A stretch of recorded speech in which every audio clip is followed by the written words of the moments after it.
Michigan 39, Ohio State 25.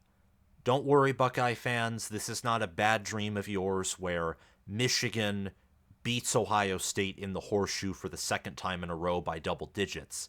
But the score that I listed is a reality in terms of averages. Over the past 3 seasons, when Michigan and Ohio State have matched up on the field, whether in Ann Arbor 2 times or Columbus once, the average score of those 3 games is Michigan 39, Ohio State 25. And in 2 of those seasons, Ohio State had the number 1 offense in the country, and Michigan's defense held them to less than 4 touchdowns scoring. And in 2 of those seasons, some would argue 3, Ohio State's defense entered the game with high hopes, seemingly peaking at the correct time, and there were reasons to believe that whether it was Matt Barnes in 2021 when he took over for Kerry Combs, or Jim Knowles the previous 2 years, that this defense would have certain matchup advantages against Michigan, and those never materialized. Every year, Michigan has outperformed Ohio State's defensive averages in terms of rushing yards allowed per game, in terms of passing yards allowed per game, in terms of big plays allowed, and in terms of one critical element being 4th down conversions. Michigan is 5 of 5 on 4th down conversions against Ohio State's defense in the previous 3 matchups. And if Michigan were instead 0 of 5 on 4th down conversions in the previous 3 seasons, we might be looking at Michigan in 21, 22, and 23 having a 1-2 or perhaps 0-3 record against Ohio State instead of a 3-0 record. Michigan won the national title last year, and the most competitive game they played all season outside of the Rose Bowl against Alabama was against Ohio State at home. And if Ohio State beats Michigan in Ann Arbor last season, they obviously beat Iowa in the Big Ten championship game. And who knows what would have happened, but I think that Ohio State was better than Alabama last season, and I think that Ohio State instead would have went on to go 15-0 instead of Michigan last year. Michigan is 128th in returning production. They're 132nd on offense, 109th on defense. Ohio State is 70th overall. They're 66th on offense, and they're 60th on defense.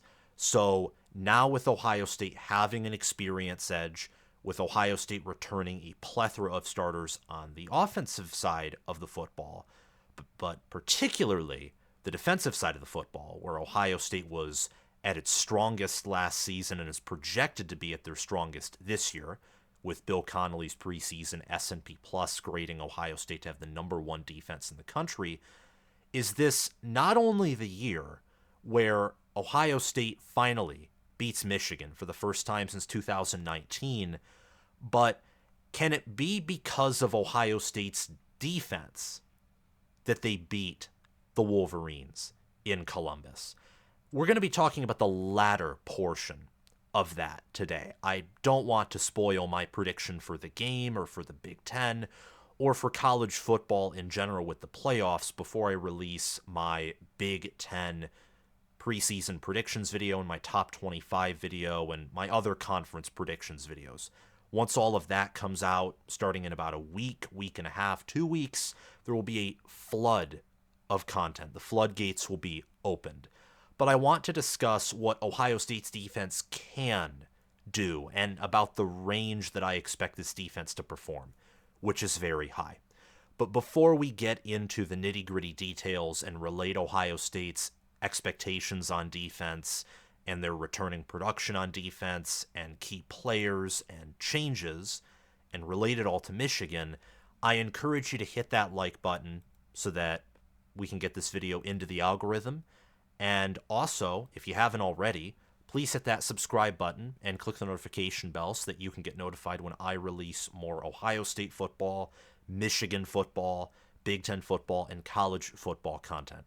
For Ohio State and Michigan fans, I have a keen interest in the game. I think it's the best rivalry in all of sports. I cannot wait for November of 2024 to come at us so that I can watch yet again another edition of the game.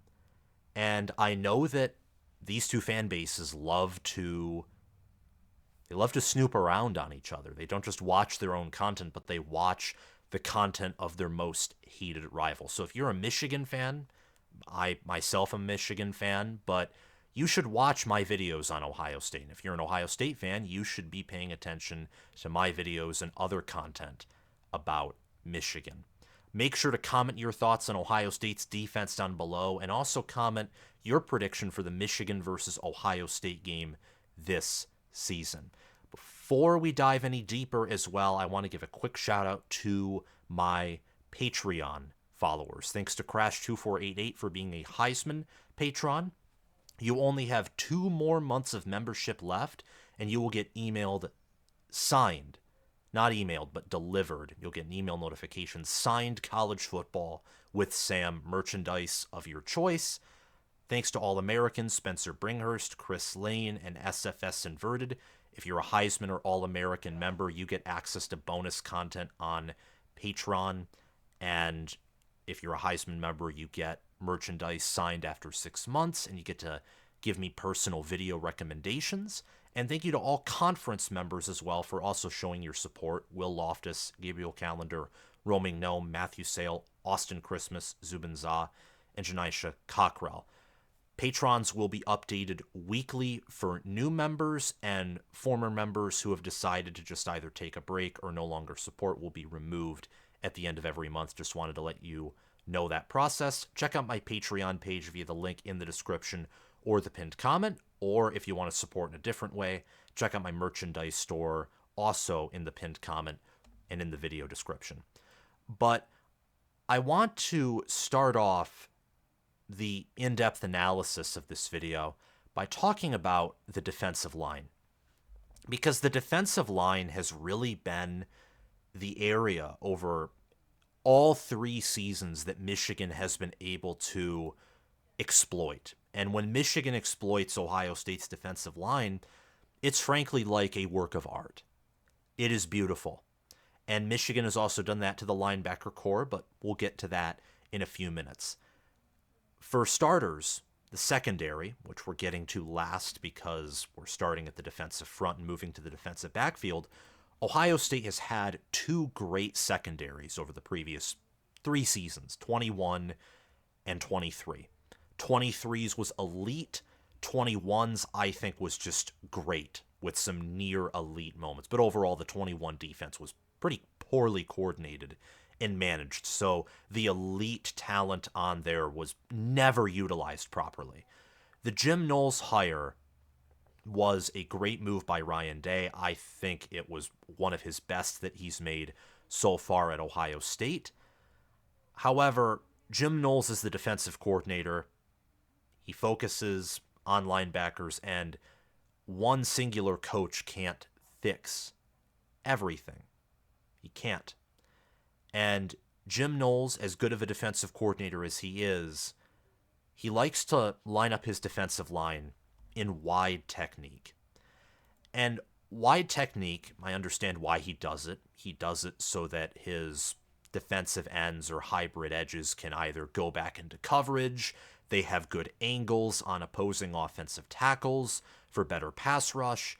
But the pass rush has not been that effective for Ohio State over the previous 3 seasons. And wide technique means wider gaps in the defensive line, which means that it's that much more important for your linebackers and defensive backs to maintain gap integrity.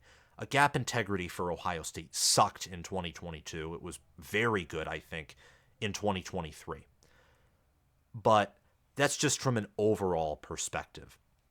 Looking specifically at Ohio State's performance against Michigan, Michigan's offensive line has just been more physical, they've been tougher, they have been more disciplined, and they have played to their ceiling, whereas Ohio State has not played to their ceiling. They have been very inconsistent over the previous 3 seasons, whether it is GT Tuimoloau and Jack Sawyer and Tyleik Williams and Ty Hamilton, the current projected starters on the defensive line, whether it's Michael Hall Jr., whether it is Jerron Cage, whether it is Javonte Jean-Baptiste, whether it's Zach Harrison. You know these players. None of these players have ever played at an All-American level for more than a game in the previous 3 years. And I say more than a game because JT Tuimoloau played like a Heisman defensive end, like a Ndamukong Suh performance against Penn State in 2022. But that was it. Ohio State's defensive tackles, I think, are in a good position. And I think they were in a good position last year. And the defensive ends, in theory, should be as well from a place of talent. But talent isn't enough. You have to develop well on top of recruiting well, on top of scheming well. And the defensive line is an area where scheme, I don't think, benefits. At least last year's defensive scheme did not benefit the defensive line in the greatest way. I think it played to the defensive line's weaknesses, the pass rush, rather than their strength, which I think is on the interior of their defensive line with players like Michael Hall Jr., Ty Hamilton, Tyleik Williams, who graded out rather high when healthy, and Tuimoloau and Sawyer, at least for the earlier part of last season, were both inconsistent. Depth is good.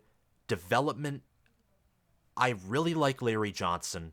I think that in terms of his coaching resume and history, he's elite.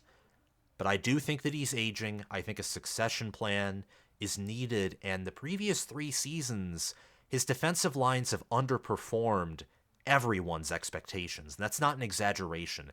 Every year, Ohio State has been projected by most to have a great to near elite to elite defensive line, or at least have those moments. And they just haven't.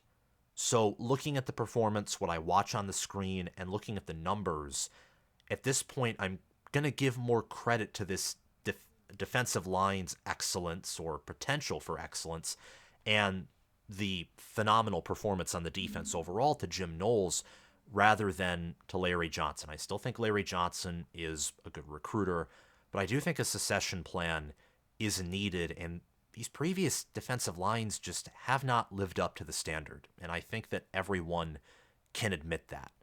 But they're in a good position depth-wise. Michael Hall Jr. leaves for the NFL, but everyone else returns. A key for 2024 is that Sawyer continues to improve, that he continues his upward trend that we saw toward the end of the season and in the Missouri game where he had 3 sacks. Tuimoloau, we know that he has high upside, but he has to show that more, and he has to be, again, that word, consistency. And consistency, what does that come from? That comes from strength and conditioning, which is, I think, the only area of weakness remaining for Ohio State on their staff. Chip Kelly, great offensive coordinator. Jim Knowles, elite defensive coordinator. I like all of the other assistants outside of the strength and conditioning program.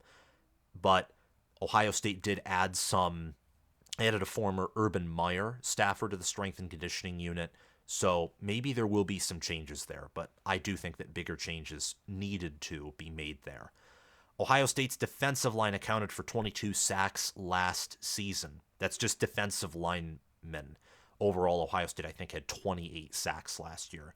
And that same year, they also held opponents to only 121.3 rushing yards per game. That total is 25th nationally. And in games against Michigan and Missouri, the wide technique plus the offense not getting anything done eventually resulted in that defensive line being pushed around. You saw it on the final drive for Michigan, where they took 7 minutes of clock off and rammed Blake Corum and Donovan Edwards and got push in the middle of that offensive line. And when you have a conservative scheme that likes to line up wide, so you have holes in your defensive front automatically, because that's what wide technique does. That's a weakness of wide technique. And you're not bringing all your players forward, so your gap integrity is decreased just from the gaps not being covered by players who could be blitzing.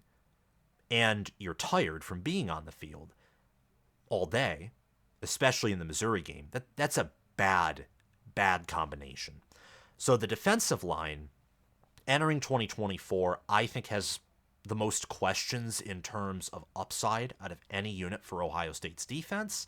They do have great depth, though, and returning 3 out of 4 starters and almost all of their 2-deep. In fact, all of their 2-deep outside of Mike Hall, so they returned 7 out of 8 of their 2-deep. That's a great starting point. And with Sawyer improving at the end of the season and the defensive tackle unit being strong, I'm confident that this defensive line will make strides compared to last season. The linebacker core.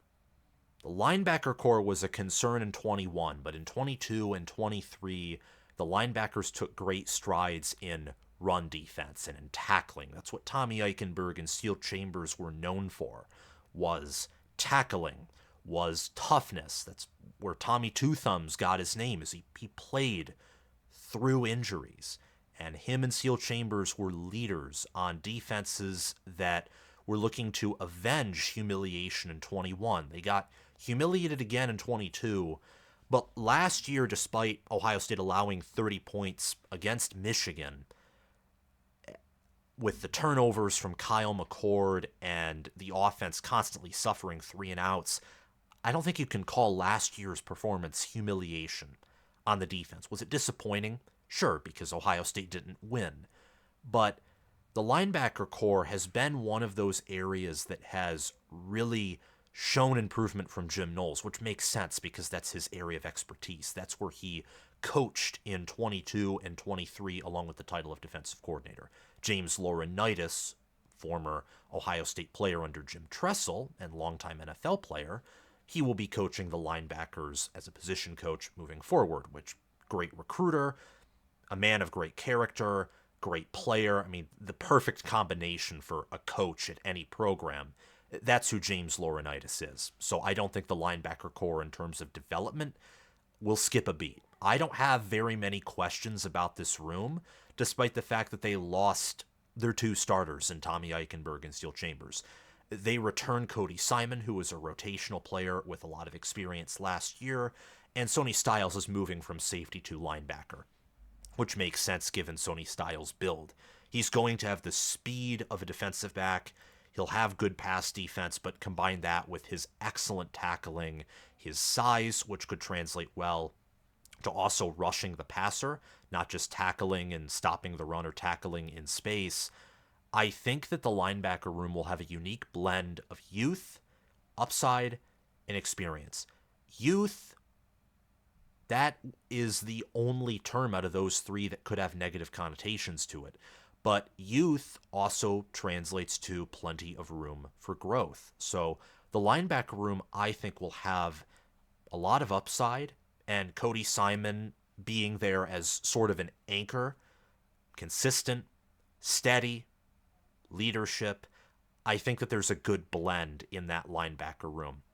Again, both Eichenberg and Chambers leave for the NFL, but there are plenty of players left to contribute. And it's not like Ohio State only has Styles and Simon at linebacker. They have C.J. Hicks, who will be a redshirt sophomore. They will have Gabe Powers, who will also be a redshirt sophomore. Court Williams II looks to be in the 2-deep. So there are players ready to step up, ready to contribute. C.J. Hicks, I know people expected him to have a bigger role in the defense last season. Can he be a rotational player who has a big role in the same way that I would say Cody Simon was last year? Can he be that? I certainly think so. So linebacker, I think, is in a good position.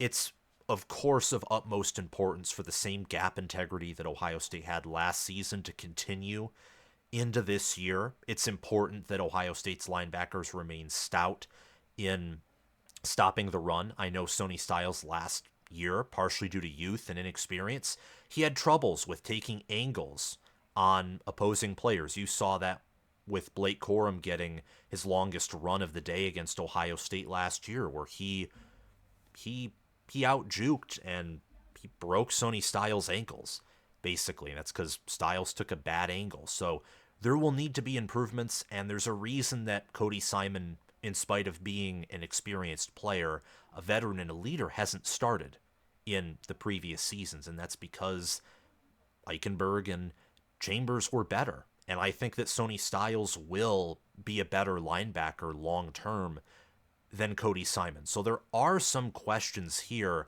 but compared to the defensive line, which I think has underperformed year after year after year, I do like the direction overall in terms of development specifically that the linebacker room is taking. And Styles and Hicks were highly recruited out of high school. So you have that blend, that awesome blend of blue chip level talent and proven development.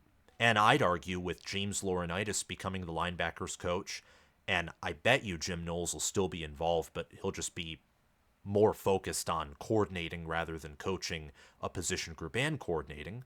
Sometimes less in terms of responsibility is more in terms of being focused on something and really making sure that one area is good instead of making sure that two areas are just average. I think that the linebacker core and the defense overall will benefit from that staffing arrangement, from some of the changing in the guard and staff changes there that affect the linebacker position and also the defensive back position. The linebackers accounted for 2 sacks and 1 interception last year, and they also had a combined 239 tackles and commanded a top 10 defense. Last year, Ohio State's defense only allowed 11.2 points per game. That was second in the country, only behind Michigan's, which I think they only allowed 10.4 points per game. If I'm correct off the top of my memory, that was first nationally. Michigan and Ohio State, according to S&P Plus. This is an interesting article that I think I'm going to feature in one of my future videos. They had both the Buckeyes and Wolverines last year statistically had some of the most efficient defenses of the 21st century. I mean, these defenses were wicked good. And the linebacker position it's the quarterback of the defense. You call the signals. You have to be engaged in both run defense, in pass defense, and pass defense is not just pass deflections or coverage, it's pass rush as well. You're involved in everything as a linebacker. And I think that having that blend of experience and leadership with Simon and youth and upside with Styles and also CJ Hicks, and you can add in Court Williams with leadership and experience and toughness with all the injuries that he's been through, I think that's a really good combination for a linebacker room. So despite the fact that 2 starters and a lot of Ohio State's production is departing from this linebacker room, I don't expect a big drop-off. But let me know what you think down below if you think that's not a good take or if you have more questions as to why I think that is. But they'll be one of the best linebacker rooms in the Big Ten, even with that departing production. At the defensive back position, this is something that I said several minutes ago when talking about the defensive line.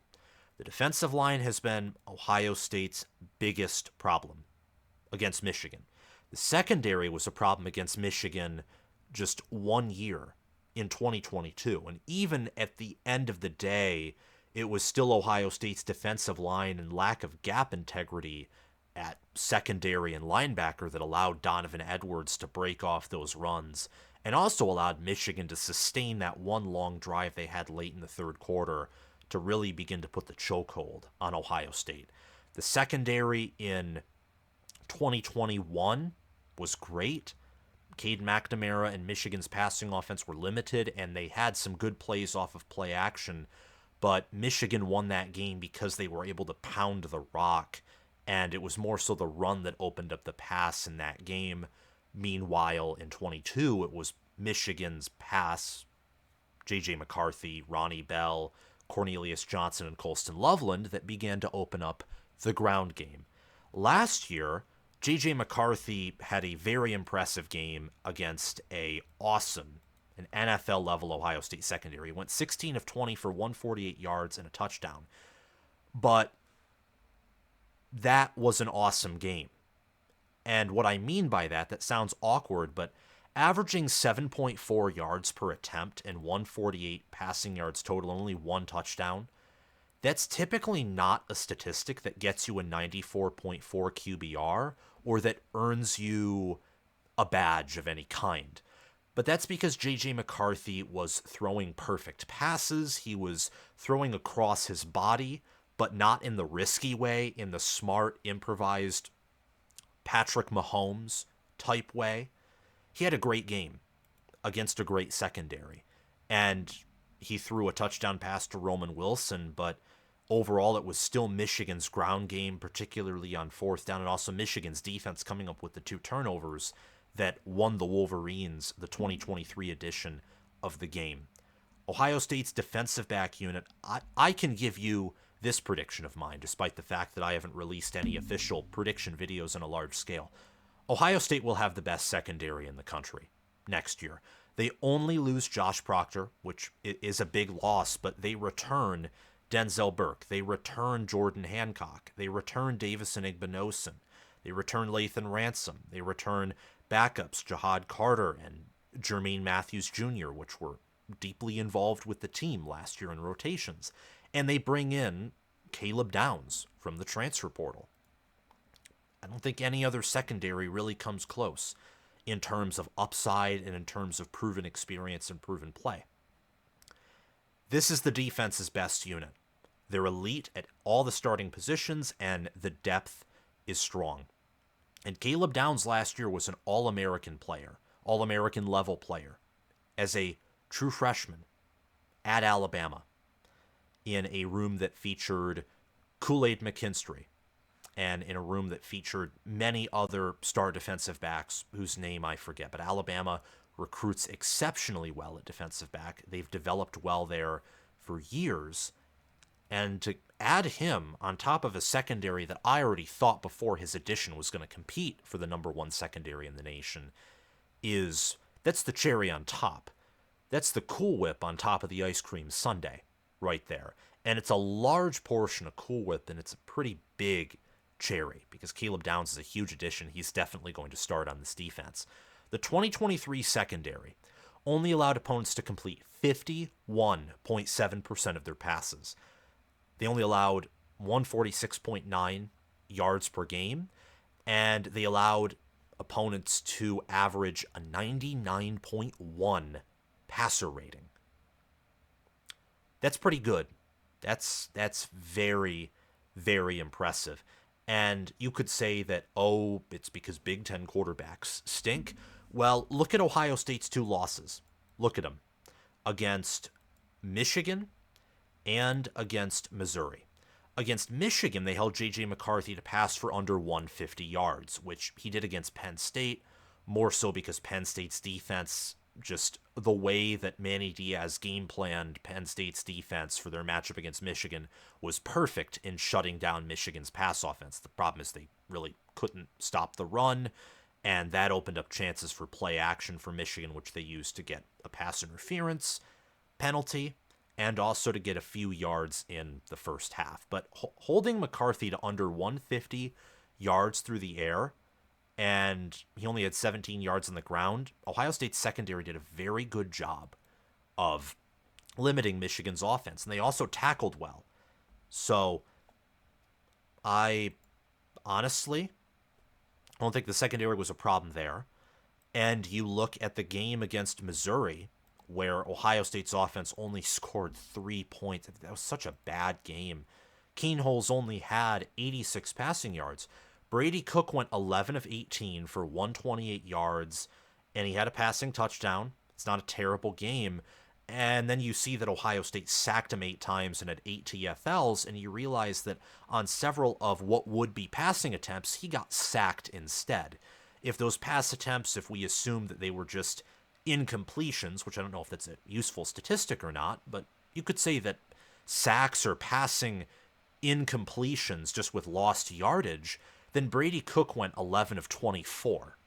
If you count, again, Ohio State sacks or Brady Cook being sacked as an incomplete pass with yardage lost, he didn't complete more than 50%. He didn't gain any yards on 50% of the plays that he was trying to pass on. I don't know if that makes sense or not, but the point that I'm trying to say is Brady Cook and J.J. McCarthy were great quarterbacks last season. I think J.J. McCarthy was actually a near elite quarterback last year, and Ohio State held both of them to less than 150 yards, and J.J. McCarthy had to play a near-perfect game to have the statistics that he did, and Brady Cook was running for his life until Ohio State's defense finally got tired out in the fourth quarter. So this unit is wicked good. They're elite, and there's no doubt about that. I have no questions, none, about this room. That's why I'm coming out right now before my Big Ten predictions video has been released, and I'm telling you this will be the number one secondary in the country. This is one of the few opinions that I am very confident in this early in the 2024 preseason, that Ohio State will have the number one defensive back room, the number one secondary in the country. Now, who are some breakout players? I think that Jack Sawyer, Sonny Styles, and Jermaine Matthews Jr. are players to watch. I also think that these are players that, specifically against a team like Michigan, will be important. You will need a consistent defensive end against Michigan's offensive line, which they lose all their starters, but I guarantee you they will come closer to reloading than trying to retool in all 12 of their regular season games. I think Michigan's offensive line will be ridiculously underrated entering this season. Therefore, Jim Knowles will need a consistent defensive end who can get pressure on Jaden Denegal, Alex Orji, Jack Tuttle, or, from a Michigan fan's perspective, hopefully a better quarterback from the transfer portal. I think Sawyer will continue the strong progress he made at the end of the 2023 season, where he was consistent against Michigan. He did well against Minnesota, where I think he had a forced fumble, and he had 3 sacks alone and a lot more pressures and some TFLs against the Missouri Tigers in that bowl. Linebacker Sonny Styles, his size and tackling skills will help him succeed as a linebacker. I think the transition will be seamless. The secondary was just so deep, and Styles wasn't going to start with the arrangement at secondary with bringing in Caleb Downs, so why not utilize his talents as a linebacker? Sonny Styles is a great player, and in the bowl game, he had a handful of tackles. On the season, he had 1 forced fumble, a pass defended, 53 total tackles. He's 6'4", 230 pounds. Put a few more pounds on him, and who knows if he's done growing yet. And that is a monster. He is a monster at linebacker. He's going to be. So I look for him to break out. Last season, he had some struggles. I don't know if I would classify last season as a breakout season. When I envision a breakout season, I envision someone tearing through a curtain violently and performing at a level that many didn't expect him, in football terms, to perform at. And I think Sonny Styles will do that this season. I think last year he performed at about expectations. Didn't have any sacks, didn't have a pick, he didn't have this insane season. But he did well, and I think that he will be much better suited as a linebacker. And at secondary, Jermaine Matthews Jr. isn't a starter, but he did not redshirt last year. He played well in his true freshman role, and I think he will have a bigger role in 2024. I think that Jermaine Matthews Jr. will be involved in the rotation. If there are any injuries to the starting corners, you won't miss a beat, because I think Jermaine Matthews Jr. has the potential to be just as good as Jordan Hancock, as Davison Igbinosun, and as Denzel Burke. I think that he is that type of player. Having 3-4 elite cornerbacks, that's pretty good. And I know that one of those positions is technically nickelback, but nonetheless, that's not even a good starting position. That's most secondaries, even when they return most of their production and have good development, will not have the level of secondary play that Ohio State will have this coming season. So those are my breakout players. It's a pretty short list, but with the returning production, I don't think it's going to be much longer than this, but this is pretty good. 3 players who will break out, who will make drastic steps forward this coming season are defensive end Jack Sawyer, linebacker Sonny Styles, and cornerback Jermaine Matthews Jr. Now, here are some additional early predictions that I have. I think that Jim Knowles will once again field one of the nation's best defenses in the 2024 season. I'm going to go as far to say that I think it will be a top 4 defense. If we were to rank all the defenses in a college football playoff ranking style format, Ohio State's defense, I would predict, would get a bye over 100 plus other defenses in a defensive college football playoff. I think it will be elite. I think the run defense will improve. I think the pass defense will improve. I think it will be probably a better defense than last season. Despite most starters coming back, though, I think there will be a breakout or a handful of breakout players, rather, which I just discussed a few minutes ago. Typically, when you return 7, 8 starters in total, you don't have many breakout players. But I think Ohio State, in a certain sense, is going to be the exception to the rule here. Michigan had that last season. Michigan had Kenneth Grant break out. They had Josiah Stewart break out. Ernest Hausman, I don't think he was a breakout player, but he contributed well. And Keon Sabb was a breakout player at safety. Honestly, it was too bad that he transferred to Alabama. Michigan will miss him dearly. Very good player, but that's just an example. Elite defenses have breakout players where there shouldn't be breakout players, and I think Ohio State will have that. The 2024 defense, perhaps this is the most important prediction, is they will balance the 2022 and 2023 schemes. 2022's defense was overly aggressive. It was a macho man defense. It had a much larger bark than bite, almost to a point where I couldn't believe my eyes watching the Michigan game and also watching the Peach Bowl against Georgia, because in the prior 11 games, which were victories for Ohio State, I didn't see the defense function that poorly, but that's because they didn't face offenses that played at a near elite level, Michigan's, or an elite level, Georgia's.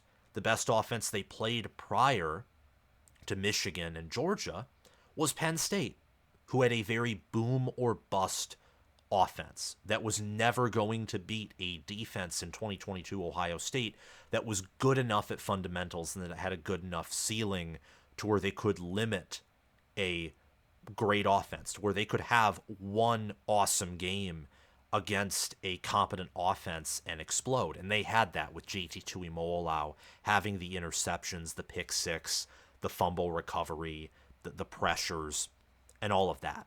The 2023 defense had a much bigger bite than the 2022 defense, but they never showed their growl. They were like a pit bull that let themselves be pet, and in some cases let themselves get kicked around by an abusive owner. And the pit bull just never bit.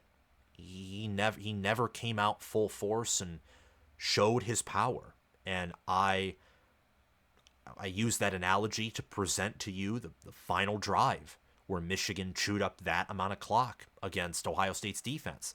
And for much of those plays, Ohio State's defense was wide technique, and they weren't rushing everyone forward. And by everyone, of course, you have to have a safety valve, but they were at times rushing just 4 or 5 guys forward against a great offensive line and against Blake Corum. That's asking for clock to get washed away. And against Missouri, overall, the game planning for that game just was poor, so maybe I shouldn't take too much from that game. I thought the defense did very well. But that wide technique does not help against great run offenses, which with Cody Schrader and a veteran offensive line and also Brady Cook, who's a dual threat quarterback, Ohio State's defense did the best they could in stopping the run, and yet because of the lack of offense and also because of the way that the defense plays, at the end of the day, the rushing defense and specifically the defensive line just broke down. So I think that Jim Knowles, since he adapted the 2023 scheme, the overly conservative scheme was obviously a reaction to 2022's overt aggression. I think that there will be a balance and more of a nuance from this defense compared to the previous 2 seasons.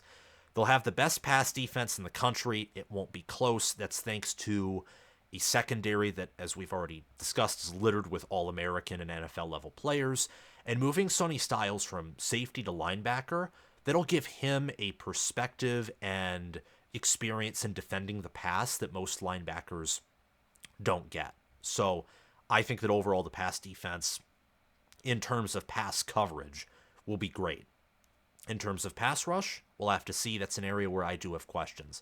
The rush defense will improve, but I don't think it will be the best in the country. In fact, I'm not confident in this, and this is subject to change. I don't think Ohio State will field the top 5 run defense next season. Jim Knowles wants to run the defense that he wants to run, and I have questions about the defensive line. But I think that Ohio State will improve from having simply a top 25 running defense to a top 15, maybe top 10 running defense, which will go well nicely with the secondary that they have. And last, but certainly not least, another specific prediction, like the one where I said Ohio State will have the best secondary in the country. Ohio State will have 2 All-American defensive backs. And I think that Denzel Burke and Caleb Downs will be those All-American defensive backs, where at the end of 2024, when we have our All-American lists out, I think that you'll see Denzel Burke and Caleb Downs unanimously on those lists. They will be unanimous All-Americans, where they get all or almost all of the All-American selections by major media and coaches and other people who make those grades and grade those players. That's all I have to say in this video. I think that this defense is very much well equipped to be the best defense that Ryan Day has had since the legendary 2019 defense. It no doubt will be Jim Knowles' best defense at Ohio State.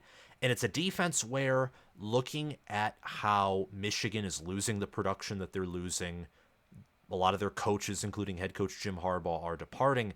This defense has the perfect opportunity to stand up to a team in the Wolverines that has humiliated their defense 2 out of the 3 seasons and still was able to outcoach and outsmart them and outperform them in 2023. This Silver Bullet defense has the chance to really stick it to Michigan in 2024. And I think with Michigan having questions at quarterback, the offensive line losing the experience that they lose, and also questions at wide receiver, really running back and tight end are the only areas that Michigan doesn't have questions, there's a chance that this defense will be the reason why Ohio State beats Michigan. Maybe the reason why Ohio State dominates Michigan. And not just a contributing factor, but the factor. Especially given that with everything that's happened to Ohio State's offense in terms of improvement, I don't know what Ohio State's offense will be next year in terms of whether they will be great, near elite, or elite. And Michigan returns a good amount on defense as well. But those are all topics for other videos, and if you want to learn more about those topics, and if you want to get more insight into the world of college football and to my predictions, please hit that like button, subscribe to the channel, and click the notification bell. Thanks again to Crash2488 for being a Heisman patron. Thanks to Spencer Bringhurst, Chris Lane, and SFS Inverter for being All-American patrons. And thanks to Will Loftus, Gabriel Calendar, Roaming Gnome, Matthew Sale, Austin Christmas, Zubin Zah, and Janisha Cockrell for being all conference patrons. Have a great day, guys, and I will see you all soon. Bye-bye.